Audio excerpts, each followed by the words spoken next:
নারায়ণগঞ্জের আড়াই হাজারে অবৈধভাবে মাটি কাটা নিয়ে ব্রাহ্মণদী ইউনিয়ন বিএনপির সাধারণ সম্পাদক ওসমান গনিকে কুপিয়ে হত্যার প্রতিবাদে বিক্ষোভ করেছেন বিএনপি নেতাকর্মীরা। সকালে আড়াই হাজার গাউছিয়া সড়ক অবরোধ করে বিক্ষোভ করেন তারা।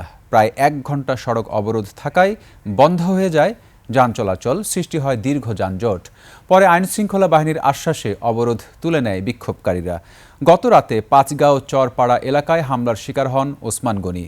স্থানীয়দের দাবি, মাটি কাটা নিয়ে দুপতারা ইউনিয়ন স্বেচ্ছাসেবক দলের সদস্য সচিব রমজান আলীর সঙ্গে তার বিরোধ ছিল।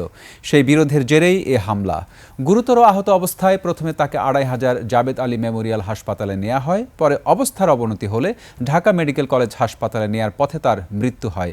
ঘটনার পর এলাকায় উত্তেজনা ছড়িয়ে পড়ে। এ ঘটনায় জিজ্ঞাসাবাদের জন্য ৪ জনকে আটক করেছে পুলিশ।